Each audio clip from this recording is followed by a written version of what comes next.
Christopher William Dill was born on July 19, 1972, to William and Marcia Dill in Buffalo, New York. He liked sports and played soccer. Christopher joined the Army right out of high school in 1990. He enlisted for combat engineers and was stationed in Fort Leonard Wood, Missouri. His mom, Marcia, said, "I was amazed at the ceremony, after basic training, how fast he had gone from being a high school graduate to being a man."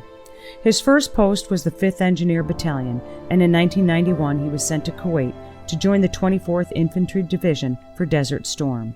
The 24th was the lead division into Iraq. Chris would relate that the Iraqi army surrendered so fast that they spent most of their time guarding prisoners. After Desert Storm, Chris went back to Fort Leonard Wood to finish his time. He then joined the Army Reserves, where he got assigned to the 9th Training Division, where he trained to be a drill sergeant. Chris's real aspiration in life was to follow in his father's footsteps and become a Buffalo firefighter, so he took the exam for the job and waited to be called up. During this time, he tried his hand at a few different jobs, including being a cell block attendant in Buffalo. His dream to become a member of the Buffalo Fire Department came to reality in 1998, and he proudly served the city at engines 37, 16, and 21. In May of 2000, he married his wife Dawn, and a year later bought their first home in Tonawanda. They planned on starting a family, but that did not happen. Chris answered his call to duty in 2004 when the 98th Division offered him a chance to train at Fort Leonard Wood or train Iraqi troops in Iraq. Chris opted to go to Iraq, stating, "I'm not going to miss the fight."